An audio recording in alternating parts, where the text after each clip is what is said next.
And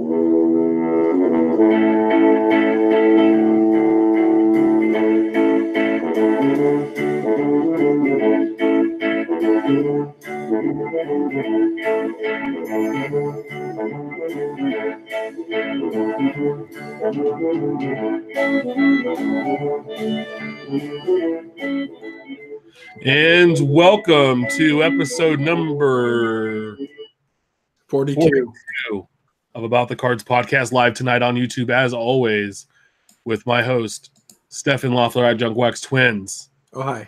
At our trading cards, Ben Wilson. I'm Tim Shepler at Big Shep 79. We are a podcast by collectors for collectors, hoping to bring you a smart and insightful podcast discussing trading card collecting live every Wednesday at 8 p.m. Pacific time on YouTube, or 10 Central for you staff. You can always follow us on Twitter at About the Cards. We're available on iTunes, Stitcher, and YouTube. Make sure you subscribe and review About the Cards pod there, and you get little notifications when we go live or when a show is available. Welcome, fellas. Another week, another collecting week. It's been great. What's up, chat room? How we doing, fellas? Oh, hi. Anything exciting come across the old mailbox this week? I mean, you're wearing one of it. I am. So this is the shirt that my buddy, my good pal, that's right, Eric Norton, designed for the Bice family, and it's got the hobby lineup. And boom, there we are. We're batting 1 through 3, guys. Clean up. I'm the leadoff hitter. You know, I'm the Ricky Henderson of the podcast community. No, you're not hitting cleanup. Steph, you're you're not hitting cleanup in the 3 spot. It's called in the hole. Yeah. It's a great shirt. And guys, I have another. So we're going to have a giveaway. So I'm going to figure out something, but we have one to give away as well. So I came today. I was very excited, walked in the door and saw that it was here. My wife's like, "What's custom ink?" And I was like, "Oh, that's that shirt." She's like, "Really?" And so I've been wearing it all afternoon. It's been great. Speaking of mail days, I don't get excited on mail days on Wednesday, and I've tweeted about this before. 2 weeks in a row, the post office has screwed me by waiting to pile all of my eBay mail day packages on Wednesday, the one business day in which my wife doesn't work. It's like Tuesday, you get 2. Thursday, you get 1. Wednesday, you get 13. Yeah. I've had that. And I have the ring. And so when the guy delivers, he's shoving stuff into the box. Put that down. Just set it on the ground. Bianca could text me, or I'll get she has Instant Messenger at work. And so I have it in my office now. And I'll get a message. Hey, the guy just shoved a bunch of stuff in the mailbox. I'm like, Tim's looking like the Roadrunner with that little cloud of dust behind him. Most of it's like, hey, these are fans of the show that I've made trades with. Meep, meep. So I've traded stuff. Yeah, I'm gonna start telling her I'm trading stuff too. Yes, it works. Stay out of the checkbook and don't watch this show, sweetheart. But I see. The thing is that we have a joint account and we both have separate accounts, so we can buy each other gifts and stuff. And so that's the account that I use to buy cards. Speaking of which, eBay Bucks Day. What? Some people got an eBay buck from what I heard on Twitter. But how much did you receive? I had like 12 something. I mean, it wasn't a lot, but it was like 12 and a quarter. What's an eBay buck? I bet Ben had like about $107. This was a light quarter. I only had $33.74 or something like that. And most of it from Ben Becca. Yeah, Bryn Becca. No, because it's through eBay, so I never get anything for my Brent purchases. Did you spend it yet? I have not, which, I don't know if we want to talk about that. That might be a good topic to get into in just a bit. How do you spend them? Because I had three options the other day. Do we want to talk about it right now? Let's do it. I put it at the top of the show because I wanted to get into a little bit, eBay dollars. So I was talking to our friend at NGT Collectibles, I think is his handle, because he had some. And, I would like to think I'm fiscally responsible, as is he, And we were kind of talking about it the other day, and it's like, man, you can't keep eBay bucks more than, hey, they came today, I spent them today. Your paycheck you kind of have to stretch out and be fiscally responsible with, but eBay bucks is like, so my thought is you have 3 options. you could clear out, if you get a significant enough, right? Let's say you got a $20 bill. Do you go buy 6 or 7 cards at $3 a pop that you have in your watch list and just kind of clear that out? Buy 2, 3, 4, 5, 6 cards depending on their cost. No, you buy it from me. Do you buy? In my case, there's a couple of team sets that are $14, $15. I could go buy 2 of those and get them for free. Or do you go buy $100 card and buy it down? If you have $20, $30, $40 to spend, all of a sudden $100 card is, $50, $60, $70 instead. So my thought personally was option 3 is probably the best. Buy a card that might be out of your monthly budget, but if you can cut that overall cost in half or close to half, all of a sudden it becomes a lot more palatable and affordable. Well, what I did was so Two Bros has been selling.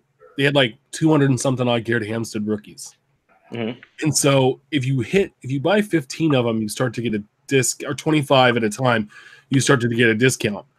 So I put 15 in there because my bucks, and then it was like 50 cents to ship. So I was going to spend like $3 to get 15 cards. But I saw a little disclaimer and I forgot about their deal, so I put in 25. Well, they were giving me $10 off. So it was costing me less to buy 25 cards than 15. So I bought 25 more of the rookies. So I bought over 100 from them. Oh, I think I'm the only one that's bought them from them because they've sold 86. I think I bought all 86 so far. And then so I bought another 25 today and I spent $2. Nice. Yeah. There wasn't anything that was like out there that I was like on my watch list. The only things I've been purchasing lately have been Hampstead rookies and Topps Living cards. So I mean, there's twins on your want list now. Yes. 2 free Topps Living cards. I mean, and this week, I know we'll get into it.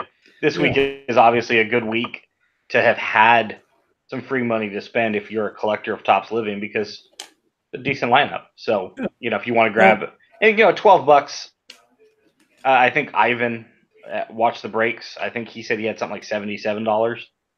$77 is a nice chunk of change. That's going to buy you a really, really nice auto. That's what I'm buying for something. That's what I'm buying my 1977 Brett Brothers PSA Mint 9. Yeah, $12 you can buy yourself some supplies, which is get some supplies for free. Decent $10-$12 card. There we go. It's not enough to really do a whole lot of damage with, but it's enough to do something with. I do want to say is that one, I appreciate all the guys. I ask about sending where the best place to buy supplies and stuff, and I got a lot of good responses. So thanks everybody for that. Dub, that's headed your way. What's up?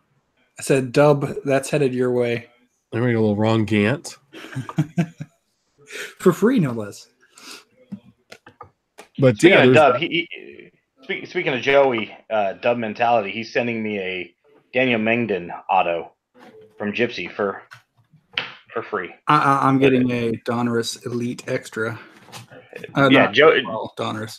Joey's a good guy, and his blog is a fun read. So I'm sure anybody listening to this show probably knows who he is. Yeah, it's probably one of the, like I said, it's up there like with Cardboard Icons. And real quick, Suze from Topps was in a article this week from Sporting News, and also Ben Aguirre was on there, Cardboard Icons.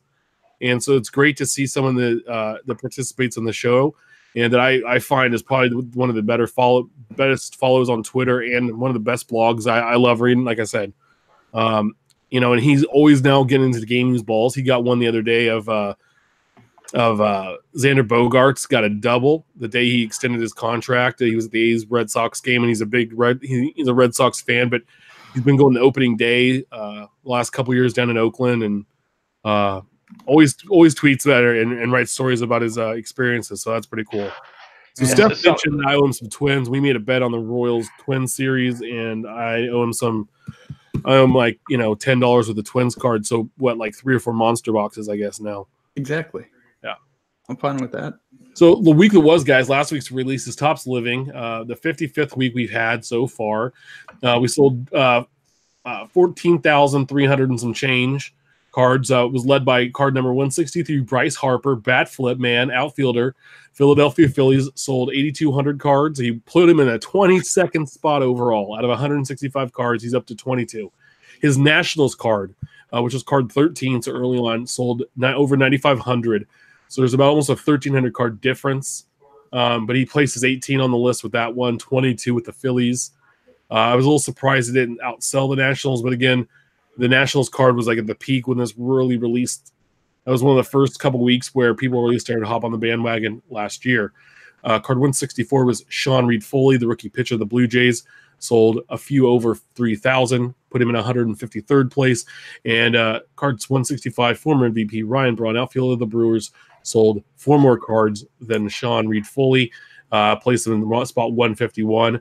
Overall, we have over 978,000 Topps Living cards printed. Guys, what do you think about this past week? I would have figured that Harper would have got a huger boost with his new contract. So you got, Nationals players, maybe National collectors rather, wanting the last card of their first real superstar. No offense to Steven Strasburg and all, but Ryan Zimmerman. But yeah, it's another week. I naturally he did get the huge bump, but the rest kind of fell in line right where you'd expect, somewhere around 3,000. See, Steph, you mentioned that you thought he should have got a bigger bump. I mean, he got a 300% bump, roughly over what the average cards have been selling. Did you see his contract? But what's that got to do with anything? I mean, his contract has nothing to do with it. I mean, but I tweeted out earlier talking with the Topps Living Stat Twitter account. I said, this is kind of what this set is intended for at this point. Guys like Harper should get a 300% increase over average, to see him at 8,500, 9,000 in that range is exactly what we should be seeing. If it's just an average run of the mill week, we're seeing these guys 10,000 for the entire group, roughly, 3 and change a piece. That's what we should hope for when we see Trout. I imagine 400% or 500% over average. Yeah, and these other two guys, 3,000 is probably the threshold I would see for the year. Maybe 3,200 for a lower end card. Sure. Our guy. So as the season starts to ramp up, we're going to see these numbers ramp up as well, I believe. Now I have a couple questions. So I was thinking, like, when I bought Direct with my Hamsons a couple weeks ago, I got them on Wednesday. Of the following week? Of the following, no, yeah, but the last day that they were available for sale online. I got them the same day. I ordered them the first day they were available, and I got them the last day they were available. Which wonders, do you think they're pre-printing these and to get them out that quickly, or do you think they can print them in a couple of days, put them in boxes? But my thing is they don't know what the final number is. So say that a card sells, like Harper sold 8,200. Do you think they printed 10,000? No, I think that they're probably printed daily. So if 1,000 sold today, I imagine they're going to print.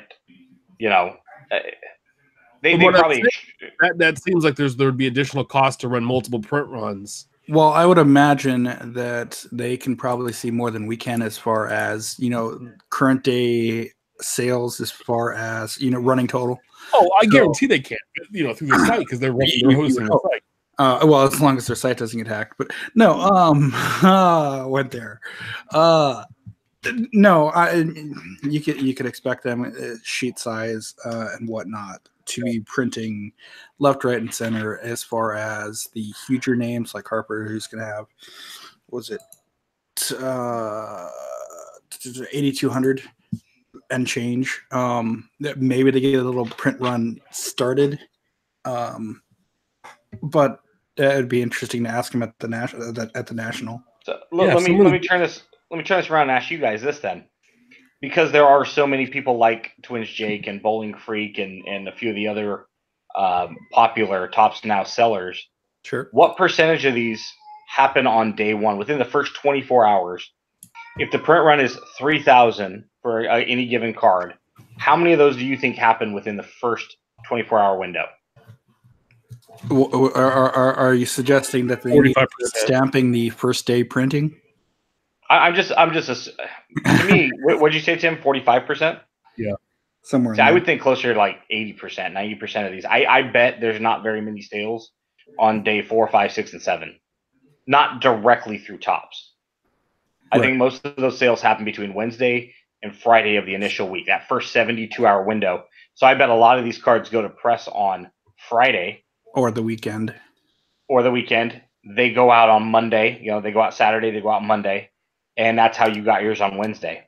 Yeah. I don't think those cards you bought were printed on Wednesday, but I bet they were printed on Friday. Yeah, that's the case. And at this point, they probably have got to know that, if we've sold 2,500 cards of, Joe Smith so far, odds are, based on the statistical numbers, another 18% or, whatever, we can probably print 3,100 of these. And then they set whatever doesn't sell aside, because we've seen it with Twins Jake. He sends them back if there's a printing error and gets new ones. And to this point where there's cards in the 80s that I still don't have. Oh, excuse me. Excused. But I still don't have Beltran. I still don't have Machado as a Dodger. And that was because of how they had sent them. So. Yeah, no, it's just interesting. So it was just a thought came to my head. Also, last week we had 2019 Topps Gypsy Queen. Did you see Kraken Wax messing with everybody on April Fool's Day, saying there was stuff hidden in the tops? It made me think about when I kind of knew Ben a little bit, and he was doing breaks at a card shop. And I was in the break, and I was watching on YouTube, and I'm like, hey, bro, you need to open up the lid of this Allen and Ginter. There's cards inside. And he's like, and he was like an old man, and he couldn't figure out how to get in. And it was a fun video. I wonder if it's still on YouTube so I can go back and watch it. But yeah, that was like a release or two after there had been in the lid. Yeah. And I remember Mojo Break. I remember Dan hopping in the dumpster to pull all their boxes out of the garbage. Yeah. 2019 Onyx Vintage Collection Baseball came out as well. And 2019 Panini Prism Collegiate Draft Picks Football came out last week. So as we move into hot off the press, speaking of presses and printing cards, this week's new releases, Topps Living, the 56th week. Card 166, Robinson Cano, cheater, second baseman, New York Mets, the 6th Met. Card 167, Eloy Jimenez, outfielder, the new big deal, rookie outfielder for the Chicago White Sox, our 6th White Sox.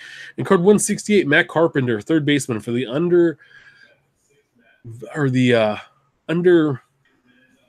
underutilized St. Louis Cardinals with the 8th Cardinal. I mean, they're not in the set that much. I already picked up 2 Eloys, one for my set and one for just tuck away. Not a bad set. This is a week I like. I mean, you have a former All-Star and cheater in Robinson Cano. You have a fan favorite and I would say an all-around pretty good player in Matt Carpenter. Injuries have kind of brought him down. And then an up-and-coming guy a lot of people believe have a lot of faith behind in Eloy Jimenez. I mean, do you really want to open that can of worms? What can of worms? Cano. Dad joking it. Oh God, Steph, you're lucky that doesn't. I would reject you for that, bro. That was pretty bad. Moving on to the conversation and just kind of glossing right over that failed attempt. I had asked you guys. The way that I'm choosing to collect this particular set was, Cano I had to buy because he fits into the group of guys I'm looking to buy. Those, really good players who had a long career, and then I was like, what about Jimenez? Do I buy him? And Tim's like, yeah, well, if it was me. And, he falls in line with Soto and Robles and some of the other Acuna, some of the other rookies that I bought last year. And I ended up passing on Ryan Braun last week, and I ended up going back and buying him today because he's right there with Robinson Cano and some of the other players, Anthony Rendon, that were really good players, all-star players, maybe not Hall of Famers, maybe not even really close to being Hall of Famers, but, a tier or two down below that had, 15-year careers. And so you're shooting for like Hall of Very Good. Or better. Hall of Very Good or Hall of Good. guys that were around, right? Because there's guys that I like that aren't very good, and Garrett I'll still Hampson. collect. Yeah, I mean, you put it like or you have a personal connection with, right? Like that's sure. So yeah, I bought Ryan Healy as a Mariner. Ryan Healy, like why collect that, or Sogard, right? Sogard, and my dad asked me why did I buy the guys? And it's like, all right, well, if you're a Hall of Famer, I'm definitely going to buy you. That and Oakland A's, of course. Yeah. And then it was like any former A like Sogard and Healy, any retired player, which would be like the Bo Jacksons, and then it was like any guys that are probably Hall of Famers, definitely Hall of Famers, guys like Pujols, probably Hall of Famers like Altuve. But the thing is, it's a reflection of your rules. Yeah, and then it was just kind of like, well, I told him, I said, at the end of the day, let's say that 2 years from now, I want to look back and go, should I have bought Ryan Braun? I can get him now for $25.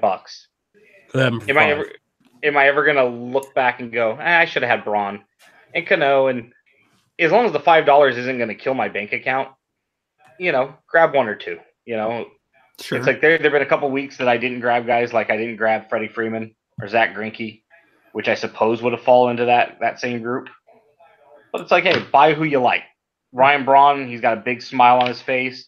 It's a good-looking card. Robinson Cano is, whatever. I wasn't necessarily excited about that one, but it falls into the group of, hey, it's $5. I will, I don't like Greinke because I think he's kind of a dillweed. But he brought the Royals a whole bunch of guys that made us go to the World Series twice and win one. So thanks, Zach Greinke. So I appreciate it. And again, it goes back to buy who you like, right? Mm-hmm. So I've never really been a Greinke fan, and Cano. Hosmer, Locane, Moustakas pop up on their new teams. I'm buying them. Even though they're not a Royal. That's your Healy and Sogard. Weird enough, you guys are Brewers, right? Also this week comes out 2019 Stop Stranger Things Series 2. You can grab this for around $60 a box, 24 packs, 7 cards per pack, so kind of an old school box break, which I love. You're going to get one autograph or sketch card guaranteed in the box. You're going to get an additional hit, which will be an auto, sketch card, or a relic. It's a 100-card base set. You have character cards, character stickers, and scene stickers all updated with the series, more of the season 2 type stuff. It looks good. I bought the first series set when it came out, and it was awesome because the guy I bought it from, it included all three the character cards, the stickers, all that stuff, and he also sent it in a blaster box. Nice.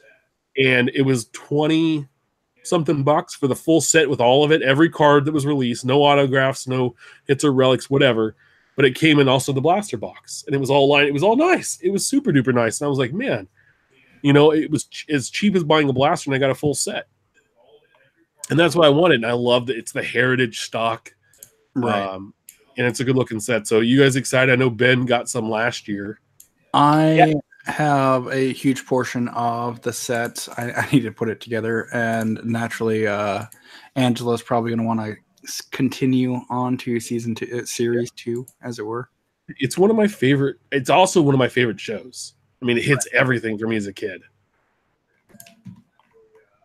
Yeah, I asked Heather, I was like, hey, are you going to want Series 2? Because I did buy her Series 1 for Christmas. Right. And she's like, I love the show, but I just can't get her into cards. And even though I've bought her stuff like Sons of Anarchy, and we have Supernatural cards here in the house, which I bought for my daughter, but Stranger Things, I've bought a handful of different stuff for her, and she's just not going to get the bug that we have. So I'll probably be sitting this one out. The thing I like about them is they look like they were made in 1985. They're great looking cards. When she opened them, I was really excited. I'm like, that's a solid set. They did right by the era. Talking about that piece that you mentioned from the Sporting News that featured Ben Aguirre and Suze. One of the pieces of that article, they had spoken about the designs and trying to keep, a 60s card feels like a 60s card. 80s feels like 80s. And they're trying to keep up with the era in which they currently find themselves in. And to bring that back to Stranger Things is they did that set right by keeping it. I mean, it looks like a non-sport set from the 1980s. Yeah. You know, and you know, if you end up buying a set, especially from that guy, Tim, let me know because I might grab her one too. Yeah, no, to have it. Let's go back and look who I bought it from because I'm sure that it'll be up again. And the other thing too is like, you look at the show and I love it, but the best part is they had you see Bob Newby was one of the characters played by Sean Astin, and he basically was these kids, Mike and the Goonies, right? And that's kind of what these kids remind me of is just some a nerdy version of kids hanging out together, going and doing stuff as friends, and adventuring around town on their bike. And that's exactly what I did in the 1980s. So it's exciting. It's a good show. July 4th is going to be fun because you're going to have fireworks and the release of the third season. Yes, they're grown up, so they're going to come through some fights and stuff. So we'll see. And also this week coming out, we have 2018-19 Panini Court Kings basketball. It came out today. There was not a checklist until this morning, but at least they got it out. About $95 a box, 1 pack per box, 10 cards per pack. You're going to get 2 autos, 2 inserts, 2 rookie cards. I'm going to explain that in a sec, and 1 parallel. So the first 100 base cards are all vets. There's 4 rookie sets with 33 cards each, and they increase in rarity at each level. So there's a 1, 2, 3, and 4. One of the most common, 4 the rarest. This has its roots in Diamond Kings baseball with like a modern spin on it. Right. So, yeah. Well, between Diamond Kings and Gridiron Kings, and now they're doing Court Kings, it makes sense. Yeah, I mean, some good-looking cards. I mean, you got a pretty decent rookie class this year to go out and collect. But it's not 2017, 2018. Yeah. You know what, though? I have a feeling that this class overall could be a better class than last year. It just doesn't have the big hype that this class or last year's class did. Well, and that's, when you really go back and analyze it, because you'll see all those articles written, let's redraft the 2015 NFL draft based on what we know now. Sure. Yeah. And I think when you look back on last year's class versus this year's class, 15 years from now, I bet there are more guys from this year's class still hanging around the league. Maybe not the star power of guys like Tatum. But, look at last year's number 1 pick. Markelle Fultz is already on his second team, and who knows what he's going to ultimately be. Yeah. So maybe you don't have the marquee name, but if you mesh the two of them together, these 2 draft classes, and say, let's take the top 20 players from both classes, I almost guarantee you there's probably going to be like a 13-7 split, 14-6, with the majority coming from this year's class. Yeah, but you look, the last 2 years really good. Reminds me of, what was it, 11, 12, 12, 13, I think were the 2 classes back-to-back that were really good. Mm-hmm. That had a lot of guys to the NBA that are big stars now. So it's always fun to see. Well, and define really good, because like when you're looking at the any draft regardless of sport, specifically the NBA and NFL, where these guys come in and make immediate impacts, it's like if you have 3 or 4 guys in the top 5, 6, 7 picks that end up becoming stars, they typically are going to really bad teams unless one of those picks have been traded away. In the case of like Boston having an opportunity at a top 3 pick last year, a pick that didn't naturally belong to them. But to me, the way that I would say a good draft is how many of these guys hang around for a long time? How many of these guys go to playoff teams and end up panning out? Or make teams playoff teams. Yeah, right. or elevate them, that man, we really need a shooter. And although this guy can't play defense, he's going to fall up to us at 22, and we all of a sudden went from being a 7 seed to a 4 seed, and we got our shooter. Yeah. It's like years ago when DeJuan Blair came out, and he slipped and slipped and slipped because of his knees, and the Spurs ended up grabbing him in the second round, and they're like, this guy's a perfect compliment to Tim Duncan. We're going to stick him there, and if we get 4 years out of him, and we won at least one championship. I can't remember if he's on 2 teams or not. But the Spurs got everything and then more out of this guy. You know, that's the quality of a good draft, is when you can get good guys deeper. So it's not just the top 3 or 4 guys and then a crapshoot. You guys get late teens, 20s, the second rounder here, there coming through. I think it just takes a little longer now with these guys being one and dones and so many kids coming out early, and that's their prerogative. But sometimes it's like, man, like, yeah, you might be the 4th best guy in Kentucky and the first 3 are top 15 picks, but man, if you stayed one more year, you could be that guy and be the man. And why don't you stay? And like, that's what sometimes I don't get, but it's their life, it's their situation. Do what you want, bro. Well, there's where's Lane Kiffin coaching Florida Atlantic or something? Yeah. And they've got 2 running backs that are coming out. I think Daryl Singletary is the top running back from their team, but it's the second guy that ended up blowing from Memphis. The two that they're from Memphis. That's not where Kiffin's at, is he? No, he's not there. But I think you're talking about the 2 kids from Memphis. No, it's Lane Kiffin's running backs. Yeah, so wherever he's at. Right. He's saying that the kids are born in, or came out of Memphis. You're talking about Devin Singletary. Devin, not Daryl. Sorry, I forget the Daryl Singletary was a football player. I forget who the other guy was. I know you're talking about now. Memphis has the same thing though. There was 2 guys. Yeah, the second guy, Kiffin was talking about him on the radio the other morning, and he's like, this kid wants to play at the NFL level. That's where he wants to be, and we can't talk him out of it. But if he were to stay one more year, he goes from being a 3rd-round pick to probably a fringe 1st-rounder, because he was a backup. So he didn't get the same run that Singletary got as the star on this past 2 seasons, where Singletary had like 600 carries or something stupid, right? And Singletary goes because he has nothing more to prove at the college level. But the other kid is there, and again, if we go over to the NBA with that, you get guys like on Kentucky, these deep teams where the 9th guy should probably be a star or the number 2 player on any other college team, but they're buried on the depth chart, and yet they're still a 1st-round pick.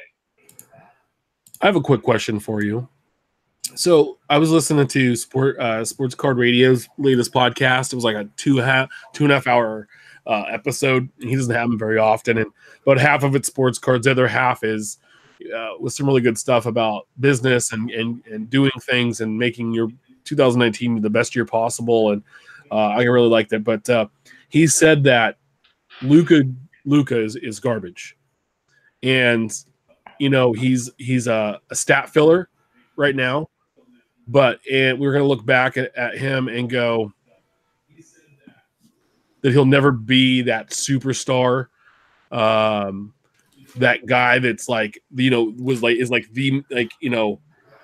be the man on a really bad team like Devin Booker, where he puts up a shit ton of points, but It doesn't matter. And I agree with him. I mean, Sacramento had the 2nd pick, and I was like on Luka's. When we got that 2nd pick, I was losing my mind. And then we end up with Bagley, and I think Bagley could be super legit, especially with Fox.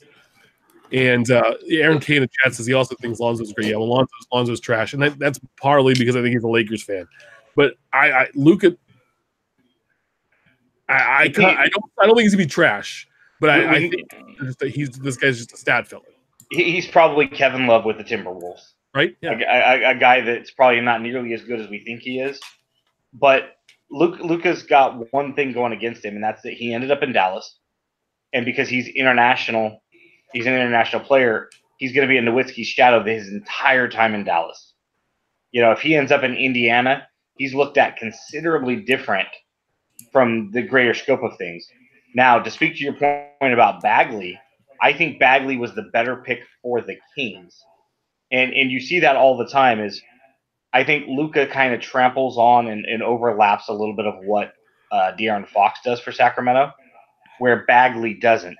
And then you put Bagley alongside Giles, assuming that he pans out, and all of a sudden Bagley becomes a better draft pick for that team.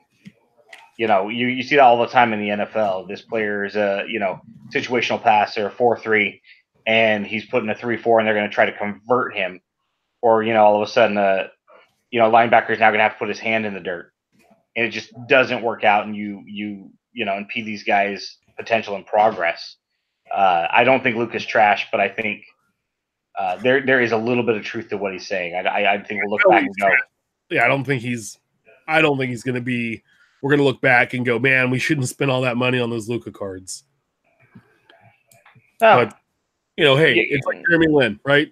To all those guys that sold Jeremy Lin, good job. Sell when you're hot. Also this week, now this is where Steph's going to come in. 2018-19 Upper Deck AHL hockey came out today. $42 a box, 8 packs per box. 16 cards per pack, 2 autos, 16 base short prints or insert cards. It doesn't come with a completed checklist. Or a complicated checklist I can read. The product does have plenty of prospect cards on the verge of NHL careers. The first 100 cards are base, and the next 40 all short prints. So it didn't really list a lot of the players in there because there wasn't a. I looked all over. I didn't see a checklist anywhere, and there it is now. So awesome.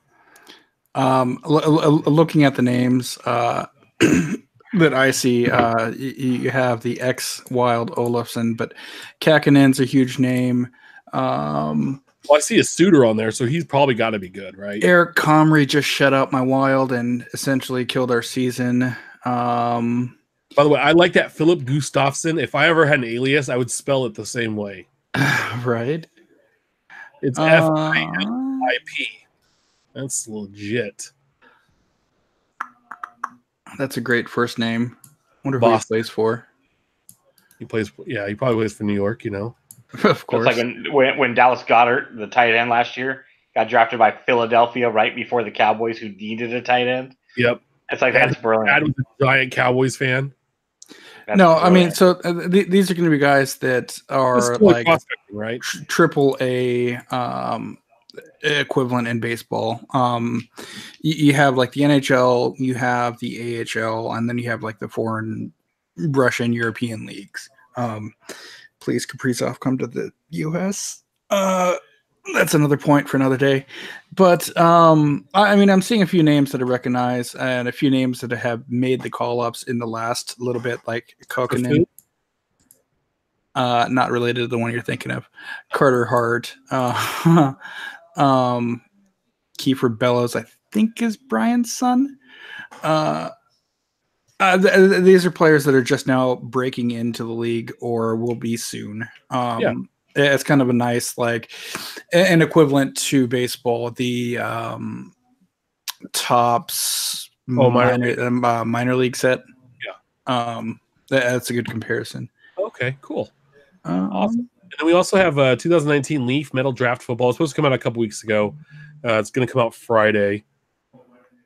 It's $90 a box. A hobby, there's a couple prices. So the hobby box is going to be around $90. There's also a jumbo box. So the hobby box is 1 pack, and you get 5 cards per pack. A jumbo is also 1 pack per box, but 10 cards. A hobby is going to net you 5 autos. A jumbo is going to net you 9, and 1 slabbed clear proof 1-of-1 autograph. It's going to be the 2019 draft prospects, on-card autos, and extra focus is placed on skill position players in a handful of defensive stars. So you're going to have the quarterbacks, running backs. You're going to have Joey Bosa's little brother, Nick, in the set. You're going to have Damian Harris, Josh Jacobs. So mostly wide receiver, running back, quarterbacks, and occasional defensive talent. Yeah, and I think there's a couple tight ends. Grady Williams on a cornerback. So it's going to be like a couple of the first-round defensive players and N'Keal Harry out of ASU. So it's just, it's one of those things, and they're good-looking cards. They're sharp. If you like them in their college uniforms, then this is the set to go for you. Pain in the ass to categorize. I bet. But that's another story, again, for another day. It's what's brewing next week's releases. We have 4 coming out next week. Yes, please. We're excited. Yes, please. 2019 Panini Donruss Diamond Kings Baseball. 2018-19 Upper Deck Ice Hockey. And 2018 Panini Honors Football. It says here Leaf Middle Draft got moved back to the 12th. So maybe updated my information. I'm not sure. So thank you. Infield chatter, hobby talk. So there was a great poll that was released by our buddy at Mike Summers. For all you set collectors out there, what is the optimal way to organize your set? Numerical order, alphabetical order. 102 votes later, numerical order 94%, alphabetical order 6. What? 102 people, boy. Boom. It makes the most sense. It's the perfect. So he said, what's the best way to organize your set? Yeah. And so it was a great poll. And Mike's a great guy. And just to prove my point, there's the poll. It shows that Mike, thank you so much. No, if I'm organizing a set. Amazing. And bent. The best poll we've ever seen. Right. Yeah. And Ben away. There's Ben. Where did the little bit go? Benjamin. We didn't mean it. Baby, Ben come back. Around, and he blocked his camera. No, and he's right. I mean, Mike maybe could have put team set in there. Right. And so maybe we'll run a poll later, and Steph maybe we'll word it that way, and see, because we also ran a poll this last week, which was on an interesting topic, was settle a thing, a trip to the National or a trip to Cooperstown, and at 122 votes, with a trip to Cooperstown getting 71 down. National 29%. So I lost on that one, but I'd still say the National. Hey, Ben, come back, bud. We love you. Come back. I guess muting him twice upset him. So I want him to come back because the next thing really has to do with Ben quite a bit. And so the follow-up to the previous poll, we asked, have you ever been to the National or Cooperstown or both?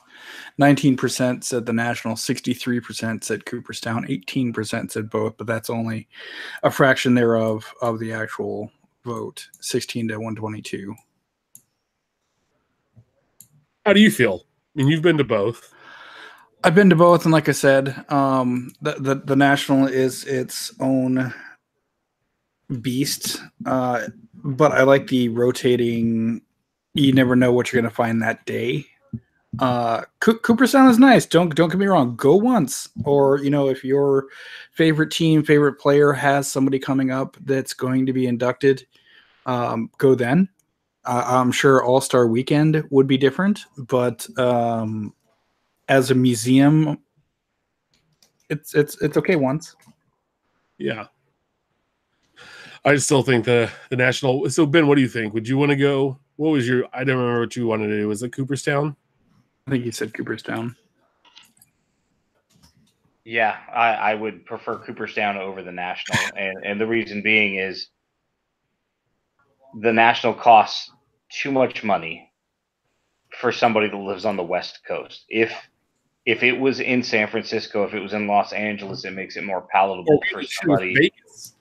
Yeah, it's not cost effective for us out here on the West Coast because the sheer cost of getting to Chicago, to Cleveland, to Atlantic City, right then and there. And I'm a budget collector. You guys are budget collectors. We only have so much in the resource tank. And as a collector, I would look at that like I'm spending card collecting money on a trip. Yeah, there's 500, 1,000 people that I've met through Twitter that I would absolutely love an opportunity to meet in person. Steph being one of them, right? We've never met in person. But it would be really hard for me to financially justify it. But would you really want to? If money was no object, and if somebody just said, "Here's $10,000, you can go to one but not the other." Sure. Yeah, the National starts creeping up towards Cooperstown, but as a lifelong baseball fan, which I'm first and a card collector second, Cooperstown means so much more than a large trade show, which is what the National is. And again, if it's going to cost me $1,500 to get there, you know what I could do with $1,500? Because I've got a line on a T206 Walter Johnson for $300. Yeah. And I still have $1,200 left over. I could probably buy a pretty nice looking George Brett. So I'm going to go back to the last poll. And Mike Summers, leaving out the word team, organizer team set. You had some thoughts? Well, when I organize my checklist, it's always we were messing around with you to prove, because Steph and I were on the opposite side. We just like to give you a hard time. And of course, just like you like to give us a hard time. If I'm putting together a checklist, it's always numerical because that's going to be the easiest way to search a checklist. If I'm going on sport lots, I need it numerical so I'm not jumping around. If I'm organizing a set, which is what it says, you organize your set, always numerical. If I'm putting together 1990 tops, it's 1 through 792. But the second I pull out just the A's cards, it now goes, as we've mentioned on this show multiple times, now it goes alphabetical with team card and manager first and all the extra stuff like multiplayer rookie cards and league leaders last.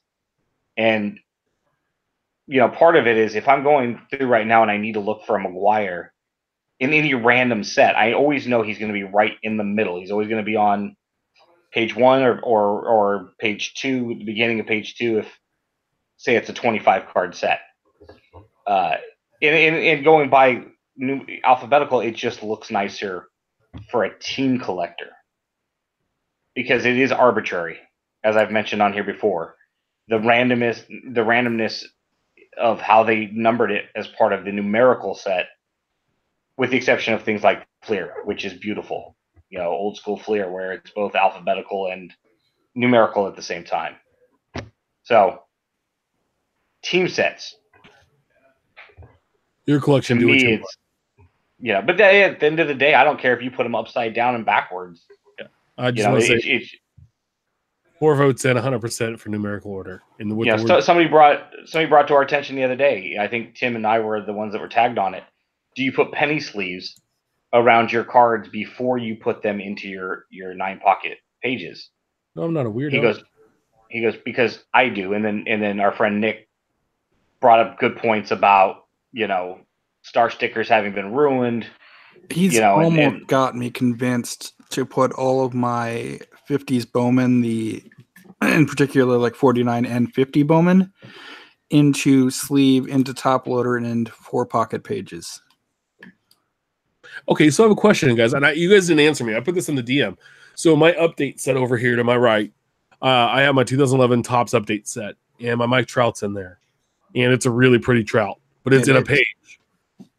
Do I need to take it out of the page and put like a reprint Trout in there, and then put that in something way more protective? Yeah, on something like that, I would, because you're talking about the upper 1% of the 1% of the 1% of cards, right? If that Trout ever does rival the 52 Topps mantle, you're going to be awful pissed off that you put it in a pocket page.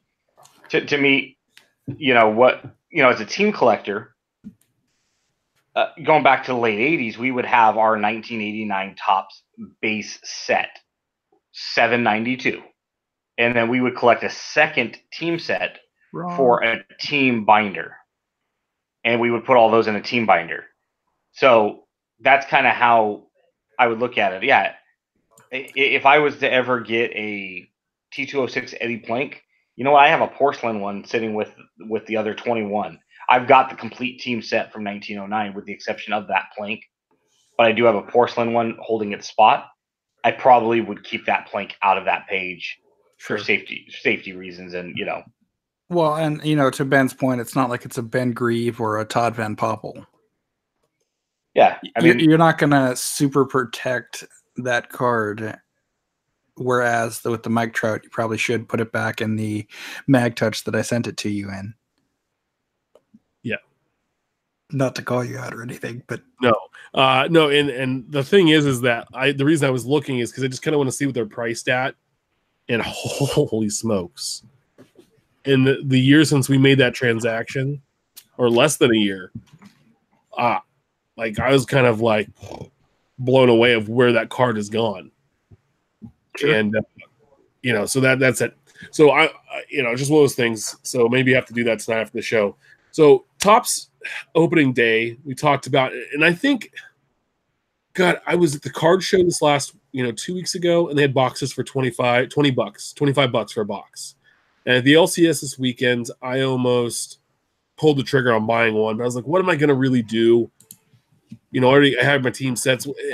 Am I just spending $25 to spend money to open packs? So I didn't. I walked away.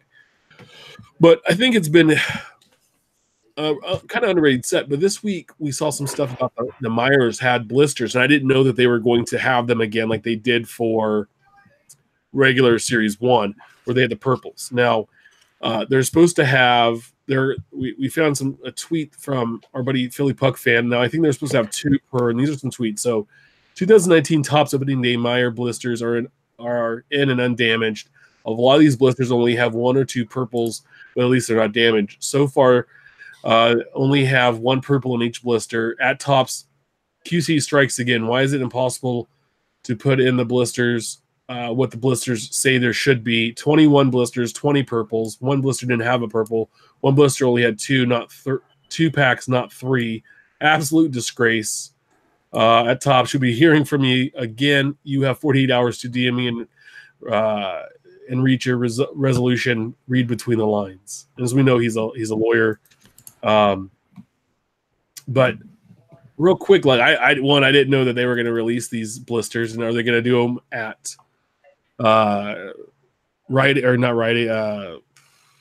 Walgreens and have the yellows too? Because those are started coming up this month. Yeah, I thought they were coming out August or April 1st. I haven't seen any yet populate. Sure. As far as the yellows from Walgreens flagship, but James was fired up, and he had a series of tweets towards Topps talking about the fact that you're under promising or over promising and under delivering. That all he wants is what's stated on the pack, and he references in one of his tweets, hey, when I buy a thing of Reese's peanut butter cups and it says I get 4 peanut butter cups, guess what? I open it up. I get 4 peanut butter cups. and he's like, I get 4. They say there's 4 and there are 4. And you're telling me that I'm getting, X amount of packs and X amount of special. Why the hell would you buy a blister pack at Meijer if not for the fact that you're getting those purples? That's really what you're buying them for. And for him, he's like, I was willing to put together a set. I like putting together a set of the purples, but not now. He goes, all these are going to go up on eBay, and I'm going to wash my hands of this particular product. And it's unfortunate to see one of our friends, but just in general, another card collector being discouraged over something so simple. Yeah. But how do you mess that up? So my whole point on this is it goes back to, we need to keep a list. The 18 Allen and Ginter Wood Minis. Mm-hmm. Sure. All right. The missing short prints out of Jumbo from 19. I was talking to Greg at LCS, and he said that the boxes, he can't get hobby boxes right now or keep hobby boxes of 19 Topps, but he can't get rid of Jumbos because the short prints aren't there at all. And it's the reason that we've bought Jumbos in the past, right? You're buying it because you get 3 hits and not 1. Yeah. Some of the hits that are in there, your big one is probably going to be considerably bigger than the one that you're going to get. Plus, you still get 2 more. You get a full set, and then you get a lot of inserts and some color and, the short prints. And there's so many more reasons to buy a Jumbo. There's never been a reason to buy a hobby in the past. Well, some of the times the hobby had a little more color, so if that's what you're after, yeah. But no, and the thing is like I bought my Jumbo and couldn't complete the set. I was 1 card short. First time it's happened in 7 years. So it just leads back to more of these quality control issues that we've seen, and it's a little frustrating. And then also too, we talked about, I don't have it in the notes here, but the Donruss issues with just smashed corners. And I know Steph said he didn't have any issues, but there was I forget who it was now that opened up a case and they had packs in every box. Crack and wax. But no, just recently. So it was Houdini then. Yeah, a blowout TV Houdini. That it just was open and every card in the pack looked like someone took the pack and smashed it down and then put it in the box. So what, if it seems like it's really hit or miss. You either get a decent box or you get one that was mishandled somewhere along the line. And so just this quality control issues are stuff we shouldn't have to deal with this time. And, this kind of collecting it is just kind of a little frustrating. So anyway, we talked about buying do's and don'ts last week. We didn't get to buying it at LCS or a show. So I kind of want to talk to this before we get to our hobby history lesson this week with Donruss, which I think is going to be awesome.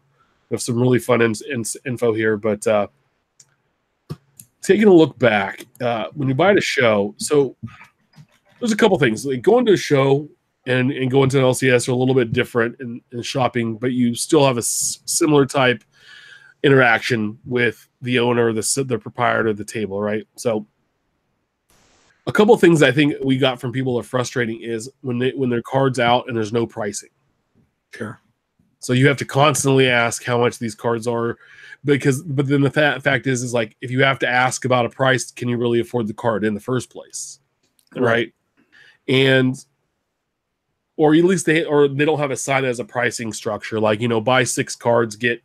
Buy 5 cards, get 1 free, or whatever it happens to be, or buy 5 for $10, or those kinds of things. Then they don't need to be priced because if they're all in a box or in a table, like this table's that price. I get that. Or like where they have like 50. Somebody said when they have 50% off book damage vintage, but it's not even a very good fact, but it's actually like double the cost of book value. We talked about book value last week, but those kinds of things. So what are things that, like, what are your suggestions when you're at a show, or what do you lean towards when you go to one, and what are the things you stay away from? Well, it's one of the things that the shows here do a great job at.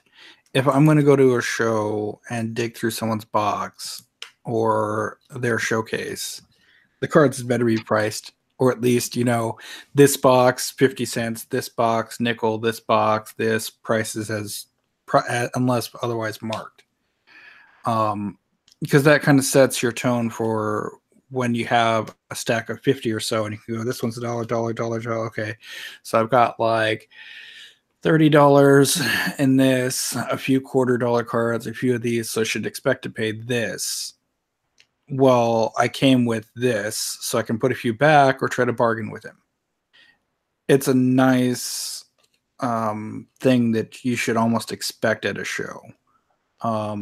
And like I said, fortunately, we're blessed with that in the area that most people kind of price their stuff or price their boxes anyway. I mean, you don't have to go through each individual card and slap a sticker on them. You can just say, anything that's not sleeved is a nickel. Anything that has a sleeve is a quarter. Anything that's in a top loader is $1. There are other ways to do it. Yeah. Or, shoe boxes and doing it that way. Sure. And what do you look for? What do you stay away from? When you go to a show, things have to be priced to some degree, like Steph was mentioning. There's a guy at our local show that has big plastic tubs, tons of cards in there. They're just kind of scattered. Now they are in card savers, so they're protected. But what he says is everything 50% off the sticker price. Now, you should know whether or not the sticker price is relative to current market value and worth. You should understand that. There was a card that I was on the hunt for, 1962 Topps Jim Bouton rookie card at the last show, and I knew what I was willing to spend. I based on condition, I knew exactly where I needed to be to feel comfortable. I didn't find one, but again, it's one of those things that I shouldn't have to ask. And just because I'm asking doesn't necessarily mean I can't afford it. I need to know. We see this all the time. It makes you feel inferior, right? If you're like, hey, how much is this? And they're like, a lot of the time, right? I feel like you're wasting their time. And it's not my job to do your job, right, Tim? You're trying to sell me a tangible asset. I'm here because I'm a buyer. I have cash in my pocket. It's you. The onus is on you. You've got to tell me, what are you looking for? Not what does Beckett say, not what does eBay sold listings say, not what does the guy on the corner outside the liquor store say. What do you say? It's your card. I need to know what you're willing to part with it. And then let me decide whether or not I'm comfortable spending that amount on that particular card. Yeah. Sure. And it's one of those things that it surprises me how many people don't interact at a card show. You and I are good buddies, obviously. Our friend Brian's there. Our friend Eric's there. Our friend Scott's there. And you and I are very loud and boisterous. And we can command a crowd and command a room differently than other people. Like Brian, for instance, Scott, they're a little more, I don't want to say shy necessarily, but they're a little more reserved. And I feel uncomfortable walking through a show because it just seems like everybody keeps their eyes on the table. They're not trying to make conversation. It's, I'm here for this. It's like, dude, you're here for the same reason I'm here.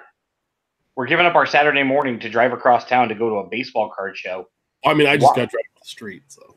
Yeah, I mean, you live outside the hotel, But at what point should we be talking to these people trying to make new connections and new friendships and grow our local community? Yeah. You don't see that. Yeah, the thing is there's a guy there that has a truckload of graded vintage cards. And I'm talking, I mean, they're 7s or higher. And he's got a ton of Giants cards. Tons and tons. And a lot of his stuff's graded. But they're all rubber band together, and it's not shoppable. You have to interact with him. He always looks like he hates life and he doesn't want to be there. And when I've asked him questions before, it's like I am interfering in his afternoon or his morning. Sure. And I need to come back or be smarter about what I'm looking at, even though I can't see what's underneath the first card because it's rubber banded together and there's 10 of them stacked up. And the funny thing is at the end of his table, he's got tons of monster boxes with really nice singles to help build sets of mid-70s cards. And they're a little higher price, but you're paying for the condition because they look really good. Right. But it's like I don't sometimes want to dig through his boxes because I don't want to sit there and talk to him or give him money. And I just kind of move on. And he's a big section right in the middle of the show. He's like 3 tables. And I just most of the time just walk right by him because I don't want to deal with it. Yeah. I want somebody that's got the new dealer that was there. And Steph, I owe you him his name. I got to get it from some of the guys at the show. But everything had a price. And I bought like 90-somethings, 1970 tops from him to help finish my set. And, they all had prices on them. And he was like, he sorted them out. I go, how much is the stack? Because I didn't add it up. And he's like, well, you're at this price, but since you're buying so many, I can bring it down like $10. Sure. He actually brought it down $12 because, he didn't have the right change. And he's like, well, take off $2 and we'll just make it a zero number. And I was like, sweet. And that's what I like. And, when you go to a show, they should be there to help you, or like, hey, I see that you're wearing an A's hat. I see you're wearing a Royals hat. I have some stuff for those guys. If you're looking for it, it's over here. Sure. Or, hey, man, if you buy one more card, I don't know if you saw, you basically get it for free or for like half price. Sure. That kind of stuff. And those guys, I'm into it. That one dude that was in the corner bin that only sells at shows. The guy where I bought the Mustakas for you. Yeah, that's his first, I think the first show he's done, but I've seen him there. Yeah. He's always out buying like crazy. But he really made it. He's got prices on stuff, and then he has a sticker on the back, so it tells him, like, I think it's his little code to himself on what it can be. If you buy so many cards from him, your prices on the cards start to come down. Sure. If you buy 5 cards, 10 cards, 15 cards, he prices them differently for you. And they're good value, and they're great vintage cards. And he was a little high on some stuff. He had some Bo Jackson singles, some 86 tops. Like $3. $3 each. But what I liked about him was he interacted with us. He had that Brett Mini for like $80 or 75. And I ended up spending, I think, like $50 with him. I got a ton of like old Mark Mulder and Barry Zito and Tejada relics and the Mustakas relic for you. And I got a Joe Rudy and a Vita Blue auto. I think a Campaneris. And it was one of those things. He was encouraging me to spend more money with him. And he asked me, he goes, hey, I see you're wearing an Oakland A's hat. What do you collect besides A's? You collect Raiders? Because that would be a fair assumption. And he's like, you collect Sacramento Kings. What are your other teams? And I said, no, I only collect A's. And He's like, I might have some more A's back here. Let me take a look, because the box that I was in was a little too full. So he pulled some stuff out, and he's personable. Yeah. He's willing to work out a deal with you, because that's the kind. But it's already there. It's written down. The more you buy, the more you save. And the team took the time to price his stuff out, and you kind of know what you're getting into. Because I know when I go to a show, I come with cash, and I know I bring X number of dollars with me when I walk in the door, right? Sometimes it might be $20, sometimes it might be $300. Sure. And I go into the fact and knowing this is the max I can spend at this show, but one, I don't need to spend it all. And most of the time I don't. And there's some times where I've gone, damn it, I wish I had $10 more. Right. And Ben, by the way, I still owe you $1. So remind me. Because you bought that Bo Jackson for me.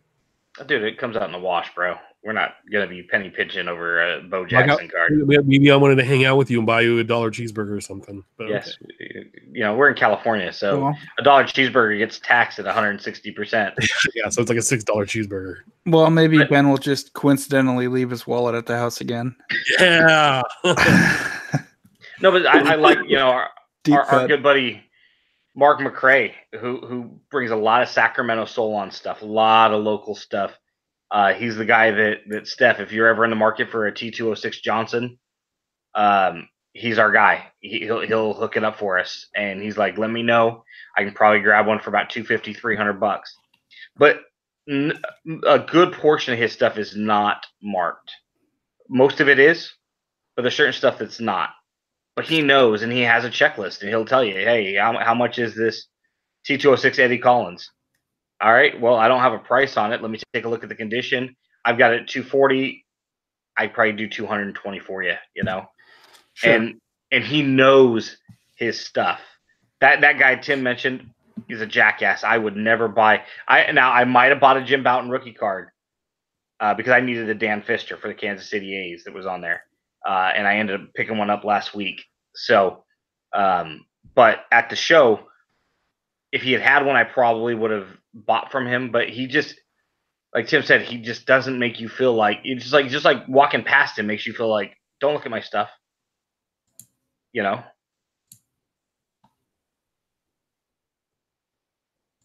I see Tim's lips moving, but I can't hear a word he's saying. Tim. This is actually kind of entertaining. Hit the mute button on your mic. I think he actually. Oh, there we go. I had a coughing storm, so sorry about that. So the guy right across from him is total opposite. He always has stuff out priced, but you also can go to him, and every time it's like I've bought 5 or 6 things from him, and I go, hey, how much for all of this together? And he's like, okay, what's it at? I was like, hey, it's like $26. It says. He goes, all right, I can do it for 15. All right, here you go. And that's the kind of stuff that the other guy to me is his market is not a local card show. It's not. It's eBay. It's eBay and the national. It's the national. Sure. Yeah, the national. It's the TriStar show that would be happening this weekend? Yeah, we're not his customers. No. Nobody in that room was really his customer. I'm sure people buy stuff from him because otherwise, why would he come back? But the guy opposite him is there to sell cards. What are you looking for? What can I do? I don't want to take this crap home with me. Mark's a perfect example because my son Bentley had a T-ball game and I wasn't sure if I was going to make it. So I did not reach out to Mark and I let him know that, hey, it would not have been fair to you, Mark, to pull a bunch of stuff from me and then me not be able to show up and even take a look at it. But right now I can email Mark and say, hey, look, I needed some 1911 or 1912 Steph, the T207 brown borders. Mm-hmm. And I said, hey, I just want one. I don't have any. I said, I'm okay buying Briz Lord and some of the cheaper dudes. And Mark's like, yeah, I got 2 of them. He goes, their value's probably about 110. I'll do the pair for $85. He goes, send me a check or, money order to my post office box and I'll mail them to you. And, or you can wait till the next show. But that's what makes you feel good. I'll go there next time because he's a neat guy and I love talking to him about cards. He's passionate about old stuff, local stuff. He's neat. And it's just amazing to me how many times you go up to a dealer and it's just like this awkward silence of, do I break the ice and say hi? Does he say hi? You know, Yeah, talk to me. so somebody overheard my dad because he was trying to pick up some starting lineup figures, and there was one guy that had a bunch, and this lady who was working the table, and she's like, I overheard you talking to him, and we have some too, and I looked to see if we had the guy you were looking for, and we don't.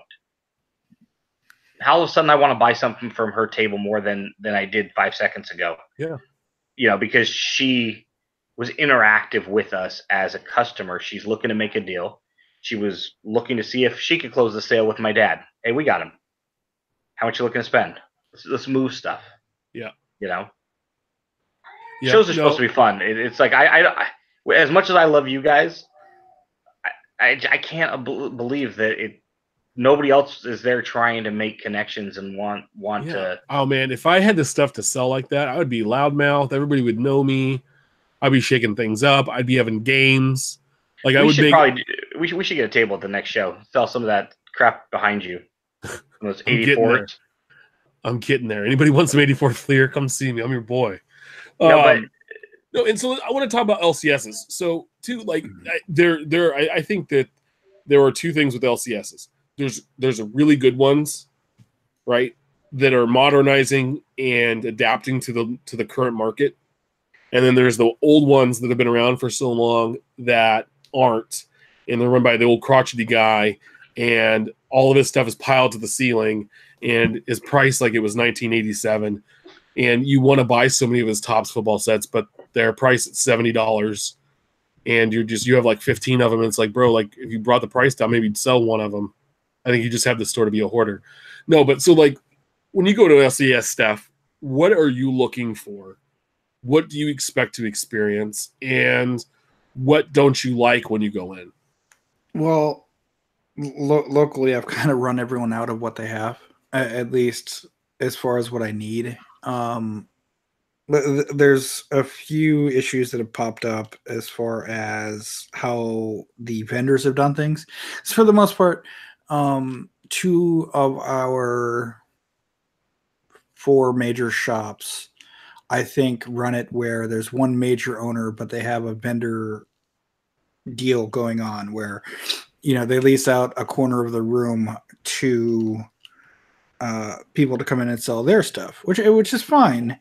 But, you know, when you walk into a shop and you say, hey, you have all these nice shiny cards out in front, and that's fine, and they're nice and they look cool, but I see you have a back room. What do you have back there? And you say, well, everything. Okay. So like for baseball, for example, what's the most recent new stuff that you have? He goes, well, I mean, everything. You're not helping yourself make the sale. And then, you know, the promotion issue has popped up in this area a little bit, where the manufacturers send out promo cards for purchasing X amount of on these days, or like for National Baseball Card Day, National Hockey Card Day. Well, you came in with someone else, so you don't get a free pack. Okay, yes, that's my wife, but she's also a collector. She also came out for this purpose. She also, with her own money, bought packs. Why doesn't she get one too? So, having, you know, clear and concise rules as far as, you know, being smart about how to make sales definitely helps. Well, and knowing business. And definitely not being thumped over the head with, you know, walking in and the cards are priced like they're from 1985, and oh, well, that's a parallel of a 1996 Pinnacle set. Yes, it is. Well, it's $3. Why? And I don't think anybody wants a Scott Laius museum collection card in 2018, but me. The only motherfucker in this, only person, I try to keep it down. The only person in this area that's going to want that card is me. And you want to make a sale, chop it down into a fifth of that price, and we'll talk. Yeah. No, my thing is that when you go to LCS, I want it to be, first of all, I want it to be clean and organized. Absolutely. I want to be able to, if it's busy, I want to be able to go in and shop it myself and not have to ask questions. I want to see, I also want to see inventory like rotated, even if it just means you're rotating shit around the store and maybe moving stuff around every so often, or keeping your display cases organized where it's like, hey, these couple are baseball vintage, these are baseball new, these are local teams, these are basketball, this is football, sure, that kind of stuff. You know, having dollar boxes, having dime boxes of singles, having cheap wax, those kinds of things need to be there. A place to open and open packs and boxes of cards. You know, those things are what I look for in a good shop. You know, and when you go into one that's cluttered, they don't greet you when you walk in. It's simple little business things that really, you know, if you go in somewhere and you've never been there before, and the person running the shop doesn't say anything to you, and you start to look around and you just feel uncomfortable, you're going to walk out and leave, and okay, well, it's a missed opportunity. It's just the easiest thing is saying, hey, what's up? What brings you in? How can I help you? Yeah. Let me know if you have questions. Yeah. Or what do you collect? You know, what are you collecting now? Hey, guess what came out today or this week? Those are some simple things. And that's what I look for. And, you know, not everybody gets that experience. And I know, you know, with the free stuff, the giveaways is crap sometimes. When I used to help out Chris at our one of our LCSs, and I was there by myself, whenever somebody would come in, if I didn't know him, I'd ask him 2 questions. Hey, what do you collect? You know, what are you looking for in general? And what are you looking for today? So in other words, if I was the customer, my answer would be, hey, I collect everything A's. Cool. Hey, we got some stuff over there in the car, you know, in the showcase. You know, let me know if there's anything I can pull out and show you. Is there anything specifically you're looking for more recent? Yeah, hey, I'm trying to complete a couple of Gypsy Queen parallel sets. You got any? You know, you have any of the greens? Now we didn't open up any here, you know, locally. We might have some base singles if you're still looking to complete your set. Now all of a sudden I've created a dialogue. You know, now Joe customer feels comfortable coming to me if he does have a question, something out of the showcase, or if he needs another question. And now if I ask him, hey, you from this local area? Yeah, you know, hey, I just moved in. Cool. Then we look forward to seeing you here again. Next time he comes in, hey, you're the A's collector, right? Hey, you're the Royals guy. Hey, Tim, you're the Brett guy, right? Sure. I got a Diamond King George Brett in there, you know. Let me know if you're interested. Now, you know, I remember Chris calling me one time and he's like, hey, you plan to come by the shop today? And I'm like, I hadn't planned on it, but what's up? He goes, you need to get down here. Dude, I rolled over there and he was asked to appraise a set, a collection. A guy had passed away and left his 3 kids, you know, this entire collection, and 2 of the kids wanted to cash out, so they needed an appraisal. My word, the 1964 top supers, or you know, the Giants, I think is what they were called in '64. He had like 7 mantles and 6 mazes and 8 errands and so on and so forth, and they were all mint.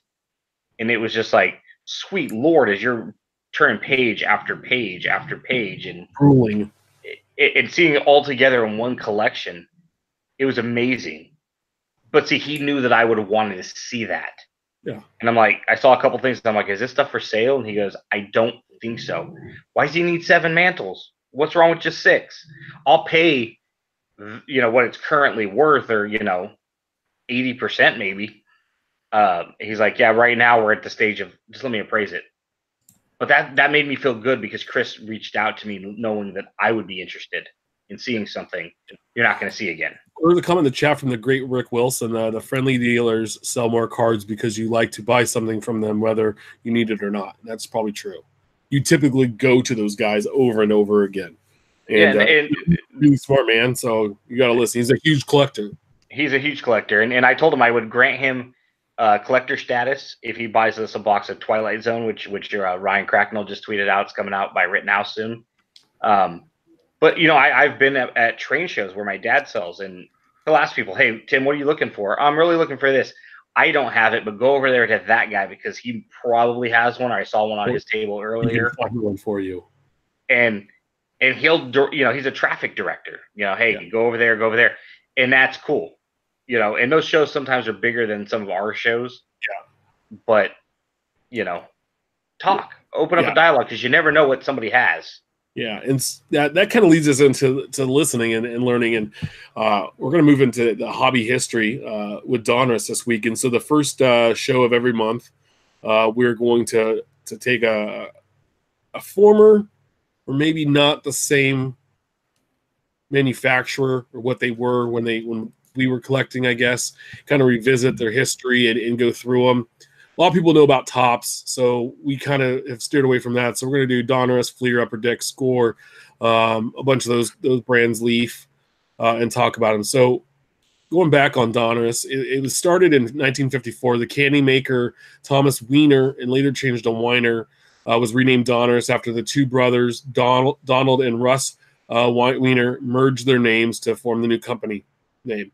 During the 60s, starting in the 60s, throughout the 70s, the company produced a lot of trading cards based on TV shows like The Addams Family, Dukes of Hazzard, even bands like Elvis and Kiss. In 69, they were acquired by General Mills, and they continued to produce these cards. I think they had Chips. They once did a Dallas, the TV show. They did some cards for them. And then in 81, after Fleer won the lawsuit against Topps, Donruss comes out and rushed out of its first baseball card set. In 83, the General Mills sold Donruss to, I don't even know how you say that, Mukaoi of Finland. Anyway, through 85 through 88, they had a Leaf brand that was specifically cards distributed in Canada, and here we go. They have some of these bad hair. What were those called? Idiot cards. Idiot cards, yeah. In 90, they reintroduced a premium line of product named Leaf in the United States. So it was a higher end version. And they did like the Leaf cards from 85 through 88 mirrored designs of the Donruss cards, but just in Canada, similar to O-Pee-Chee for Topps, similar. In 93, they started doing hockey cards. 96, Hatumaki sold Donruss to sports cards line to Pinnacle Brands. In 99, a few years later, bankrupt Pinnacle sells Donruss to Playoff Corp. In 2001, Playoff takes the name Donruss Playoff LP. Baseball card production resumes. They start remaking baseball cards in 01. And then in 03, the company cuts up a Babe Ruth jersey and puts it in cards and packs them out. Mm-hmm. So they really were into baseball cards starting in 81. Yes.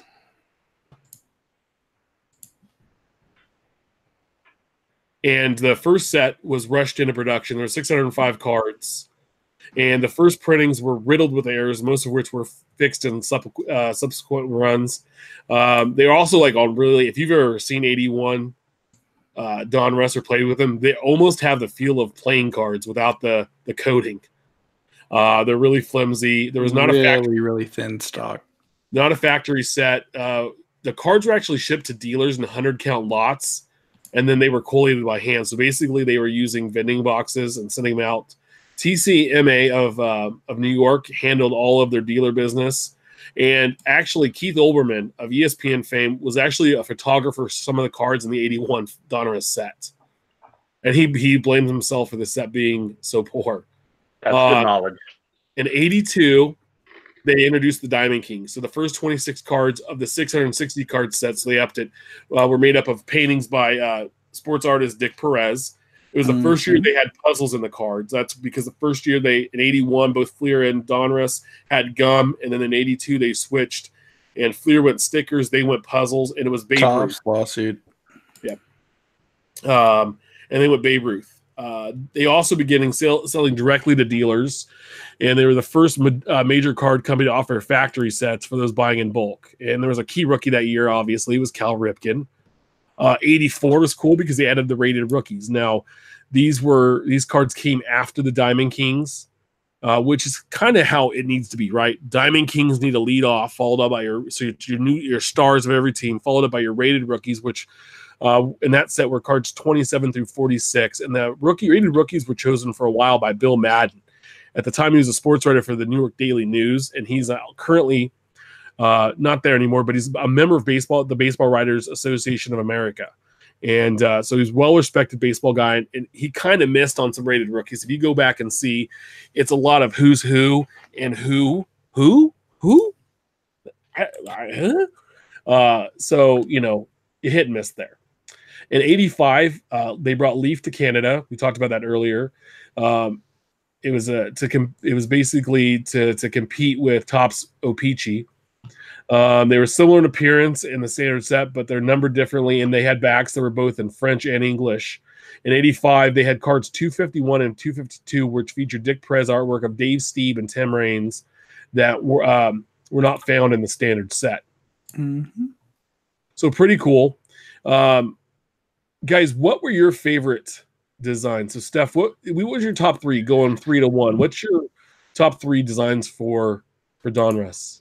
Well, I said that despite all of its errors, and maybe that's why I like it, I like 81 Donruss, just because, some of the cards will say, well, this is a Seattle Mariner, but they're wearing the powder blue Twins unis, or the errors and variations are really easy to chase down. It's mostly like text differences on the back, formatting errors that are corrected, or, he pitched 2,903.3 innings. Well, he pitched 2,900.1 inning that got corrected. Not necessarily for its design, because it's not really all that original. However, I suppose we can pull them up here, huh? It does have some charm to it, and it's really plain. And it runs into, my first collecting at the putt-putt, batting cage, whatnot, where these cards were given as a giveaway for tickets from the arcade. Yeah. Real rough chop, too. It looks like someone was using a paper cutter. Yeah, that is a problem. And, as we showed the other week where someone was opening up a pack and, all of them were just two teams, like Yankees, Cubs. That's a common issue, unfortunately, for that set. My other one being 1997 Donruss. It's a bit more recent. However, I really like their use of the holofoil on the base design. And let's pull one up here. Yeah, I think you were the one that had one of the more current Donruss sets out of all of us. Ben and I had to stay in the 80s. You think you're the only one with one in the 90s? So, yeah, I mean, you got the team name, you got the logo and foil, and then the player name. Kind of. And then the back's just kind of really neatly formatted with the player picture on the back and the logo kind of in the background later. I was never a big fan, if you turn it over again, of that Donruss logo. Sure. I don't know, just kind of, maybe it was I harkened back to the early 80s ones, the middle through the mid 90s or the mid 80s, late 80s, early 90s. Ben, what were your top three stats going 3-1? And my third set was $83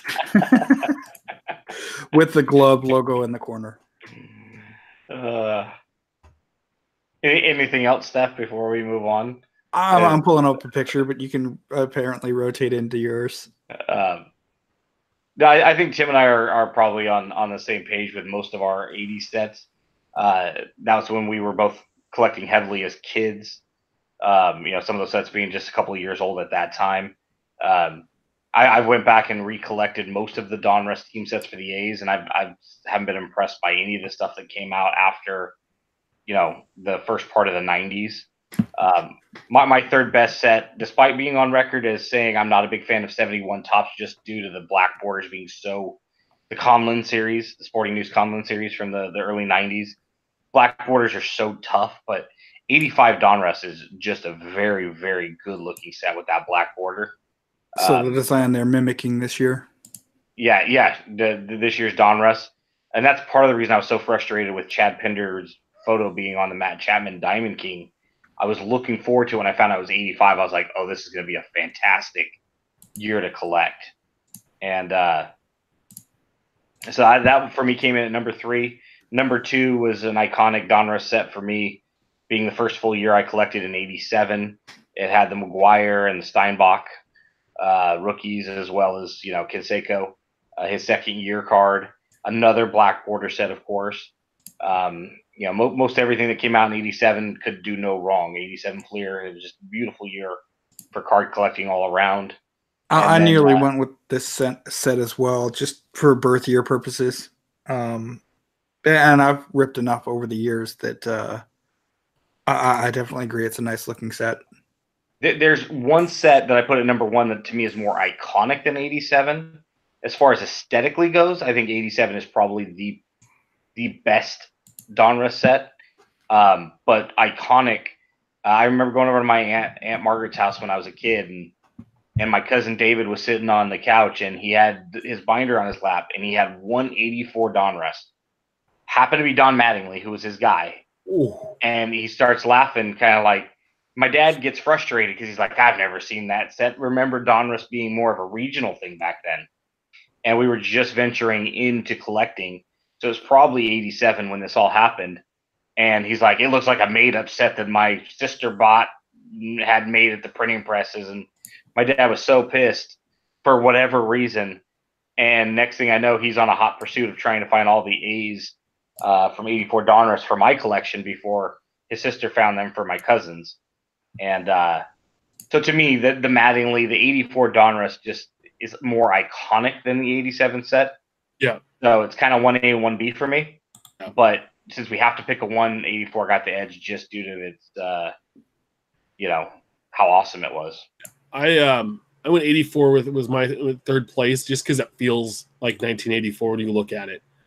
It just has that vibe that Steph, if you can pull up one of those 84 cards again, that wave at the bottom of the card with the team name in it. It just feels like a music video that was on MTV at the time. Which Mattingly's face, you're right. It reeks of 1984. Yeah, you look at it and go, that's what 1984 looking felt like. My third one was 86, the Canseco rookie year. Those blue bordered cards, and they had that very light stripe, pinstripe going kind of at an angle across the card. And the reason being is that I never owned a single 86 Donruss card until probably about 5 years ago, and I got a Brett, and they seemed untouchable.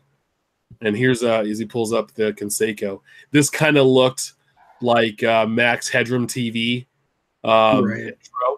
And it was just such and Canseco, this is such an iconic card at the time. He's got the little kid mustache going on, the peach fuzz mustache going on, and it just, again, it has that feel of this is what 86 felt like. And 87 to me, just with that black border design, the baseballs about a third of the way into the card on both sides on the border, just that gold writing. There was something about it that just stuck out to me. And it was, again, the first year I collected, so maybe I'm a homer to that. But I just love the way those looked. So I don't think. And the thing that I like most about all of these sets is that you can flip them over, and with the exception of 86 and 88, you can kind of tell, okay, yellow is this year, blue is this year, teal, sea green, sea foam, whatever color that is this year. And, for someone who didn't know any better, you can almost sort them that way. Yep. Yeah. One last thing, there was a picture that somebody had sent out. Ryan Cracknell had commented on it. Somebody had kind of taken an aerial view of like 2 monster boxes of 89 Donruss, which had that rainbow. And it's just phenomenal. It's just like it just makes me want to like start singing something from like the Rainbow Connection. Everything from the Frog. I mean, it was a beautiful. It was like and it was probably just all garbage, but hey, it was fun to look at. Didn't matter. It was so beautiful. So Ben's going to kind of go into like where it went wrong. So what the heck happened to Donruss? Because during the 80s, and I remember real quick as we talk about this, I remember my dad stockpiling 1988 Donruss boxes like he was stocking rations during the Cold War. We had so much 88 Donruss, and I would go down and steal packs every so often and open them, and then he caught me, and I got in big trouble. But he goes, he had a rumor that Donruss was going out of business, and this is the last year they were going to make Donruss, and then that never really materialized until later. But so what really happened to Donruss? Where did it go after being a really great, innovative, kind of cool-looking product throughout the 80s? What happened? You know, your dad may not be too far off. It seems like it was kind of par for the course. Donruss had been on the verge of bankruptcy many, many times, so he was probably right. And there's Steph's sharing the picture of the 89 Donruss for anybody that wasn't on Twitter and didn't get an opportunity to see that. One thing that I was not able to confirm, but to me is just kind of a gut instinct. I think the regionality of it, the geographic limitations to it hurt the brand because it was never able to get past Topps' market share. By the late 80s, market saturation had become a big issue. Remember, in 88, you had Score coming out. 89, Upper Deck came out and kind of reset the market and upped the level of competition. Premium. That's why Leaf rebranded itself at 90 with more of a thicker stock and kind of a higher tier feel to it. Sportflix had come out. This led to smaller market share for all companies. Donruss kind of sputtered through the 90s. By 1998, Pinnacle Brands, who had owned the Donruss license at that time, had filed for Chapter 11 bankruptcy. Playoff Inc. bought the Donruss license, and they had made baseball cards from 01 through 05. Mm-hmm. The summer of 05 came, and MLB had created new guidelines for the card industry. A lot of collectors were complaining. They were saying that the market was too confusing, which is extremely funny in today's market. You know, we start talking about all the parallels and numbered cards and one-of-ones. Yeah, eBay one-of-ones and all this knucklehead stuff. So the MLB, baseball basically said, look, the market's too confusing. Rookie cards were scarce. They were diminishing in value due to competing companies. Tell me if you've heard this story before, trying to be the first to market with all these unknown baseball players. A lot of minor leaguers were getting cards, and true rookie cards were becoming very difficult to decipher one versus the other. We can speak to very many more modern day examples of that as well. Major League Baseball allowed for exclusivities that limited what card companies could bring to the market, which didn't help. And it kind of almost forced Donruss out of the industry. By the late 2000s, you had 2007 Donruss Elite Extra Edition, 08 Donruss Threads. Those were both released by Playoff Inc., but again, Donruss was on the outside looking in. So, there was inevitable that, Donruss was going to be, fall by the wayside.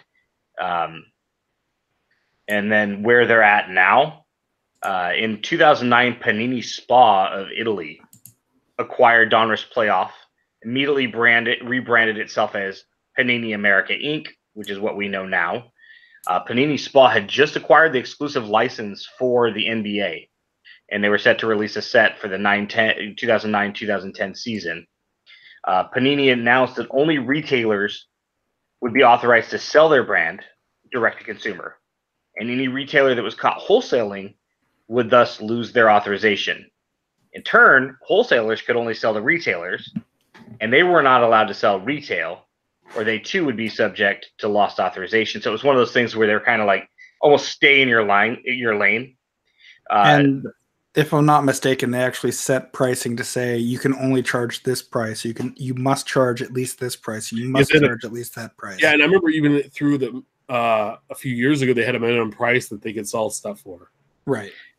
Essentially, what this was is you had this company that was trying to protect all different entities within the industry. They were trying to protect the wholesaler, they're trying to protect the retailer, and they were trying to kind of look out for the consumer too by kind of setting these thresholds and these market ceilings and basically saying, whatever, if you're going to be a wholesaler, that's where you stay.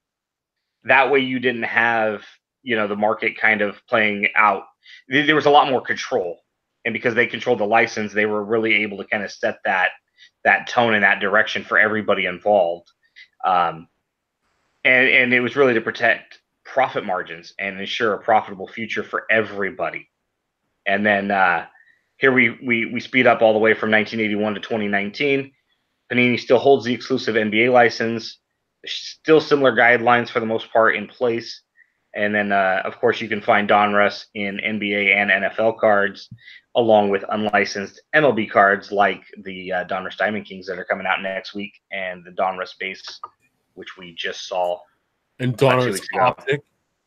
And Optic, which is Panini Optic. Whatever. Yeah, Optic is a chromium version of Donruss base. So Well, and so this is the interesting bit in that for the good majority of years, Donruss has been, not that I lived here at the time, but in my backyard. Panini and Playoff have all had headquarters in this area since they've been bought out.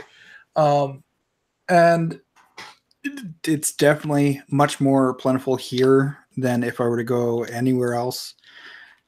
I mean, the donations that I see come through are more often than not Donruss.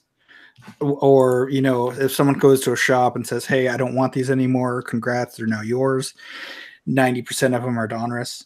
And, you know, that speaks to the regionality that we were speaking of. There's several major lawsuits that are kind of interesting if you want to read up on them, especially in the playoff era. Currently, they're doing well. I know their owners are extremely well off, and you know, they have their guidelines, but essentially, as long as they make the black, it's not really an issue. And you know, something that was hit on when they changed hands into Panini. Panini brought with them everything that Playoff had in stock, whether that be printing plates from the past, whether that be jerseys, whether that be any materials that they had. And naturally they did, because there's a piece of the jersey that they bought in 2004. And that made huge news at the time. Because, you know, here was somebody that it's not a museum buying it and putting it on display. It's somebody that intentionally went out and bought something to put in a product that would sell a ton of money. And it did. I think it first popped up in Leaf and Donruss higher end products that year, and more so in the next following years. And there's some rumors that they've bought back stuff to reissue into further sets, but it's essentially still their product, and they know guaranteedly, if that's the case, that where it came from, how it came from, and it's theirs. And yeah, I can't wait for Diamond Kings this year. Yeah, Donruss to I think most junk wax collectors will always have a special place, because And era of collectors. That run of 84 through 89 is one of the stronger, you know, consecutive runs of most any. I mean, I would put that 84 through 89 Donruss up against most any, you know, 5-6 year window of tops, because it was that strong. You know, 81 and 80 through 83 obviously left a lot to be desired, and in 1990 on, it was kind of hit or miss, you know, depending on personal preferences and you know, collectability and, you know, oversaturation. And then, you know, they also had the Donruss Estrellas, which were the Spanish parallels, in a separate line there throughout, like, what, I don't know what years they ran, but I know that they were pretty heavy in the first part of the aughts. Yeah, and they also had cool sets too in the mid '80s with the rookies sets, or that the came. postcards. They had the highlights sets that came out. Or the Donruss pop-ups with the All-Star Stadium from the previous year.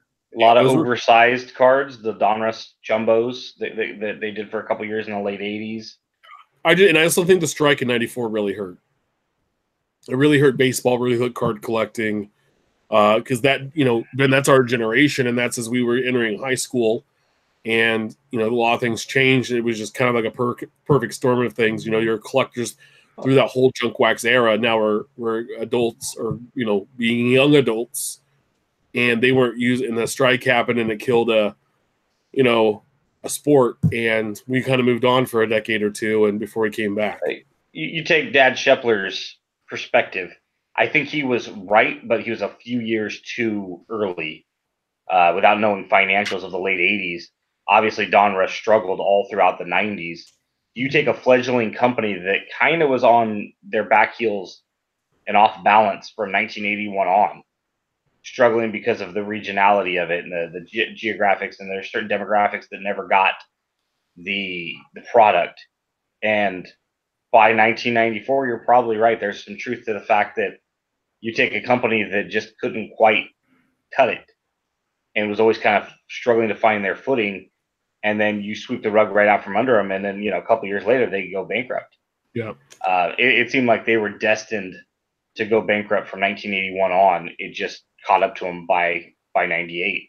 And then in the early 2000s, they'd made a push with Major League Baseball that, hey, I get that you guys want to regulate this, that, and everything. How about, instead of all just giving us free reign as far as rookies and amount of sets that we can release, each major company gets to do X amount of cards.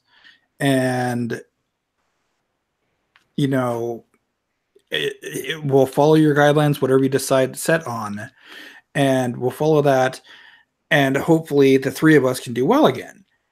Well, Donruss, MLB obviously stepped away from that at the end of 2009 and said, no,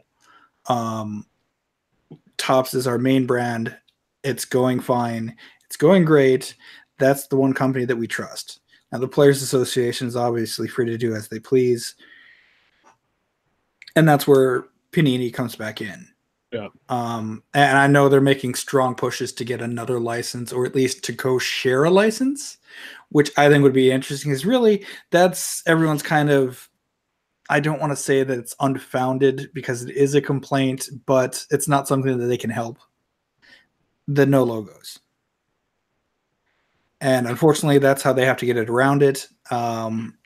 But, as you guys have brought up before, you guys collected the Yoo-Hoo Milk and the Burger King cards, where all of that was airbrushed out in the 80s. So, yeah, I think to a slight degree that's different, because those were a 30-card set. Sure. It wasn't a product that you might be buying already, and it was cool to have your guy. But when it's a set where you're actually paying money, and the reason you're paying money is to buy those cards, sure, and I get it. They're doing what they can to produce baseball cards. I mean, Topps is like, once they lost the license for football and basketball, they were like, we're not going to make those sports anymore. We're not even going to try. We don't want to make unlicensed product, and that's their choice. And I think that Panini is trying to show that they can make baseball cards, and hopefully they can get that license back. I would like Topps to trade 15 sets to Panini, or 10 sets to Panini. Let them make 10 sets of baseball cards, and let Topps make 10 sets of football cards. Even I miss let's do it. Topps Chrome football, even if it was 5. I miss Topps Chrome football. Flagship Chrome, let Topps make those, Mm-hmm. and Donruss now can have a license all of a sudden. Yeah. But that'll never happen in our utopia, in Big Shep's utopia where I live, and the sky is Royals blue all day long and the sun's out. Yeah, that happens. Two things real quick, though. One, I'm glad Donruss's brand is still around, even if there is no license. The fact that we can buy cards in 2019 that say Donruss, I'm happy about. And then two, that is probably never going to happen, where they co-share a license to some minimal degree. But man, I wish Topps could buy that Donruss license, which we also know would never happen, because it's a personal favorite, and I think we all kind of share that sentiment. And it'd be nice if we could slap a logo on there. But at the end of the day, Panini does a really good job with Donruss, considering the restraints. Yep, and the legality. Well, that's the. What? I was just gonna say they pick the right photos and stuff to where it doesn't necessarily take too much away from it not having that license.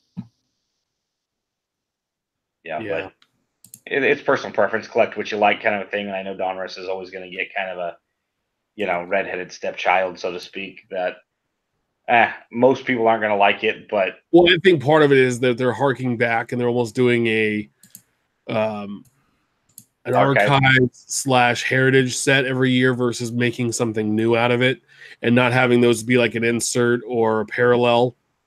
I think if they made like in 2020, they released Donruss and they have the base set is a certain design, but the parallels, instead of being like, their Independence Day parallels or whatever they were calling them this year, it was a 1986 parallel set, numbered to 86, right? So you had the same exact card, the picture, everything's the same, but it's got that 86 design. It's numbered out of 86, or it's the 1990 design numbered out of 90. I think that would be because it's a high enough number in the 80. Even if it started at 81 and you went to 94, that gives you a good 13, 14-year run where those numbers are high enough where it's a good insert. It's under 100.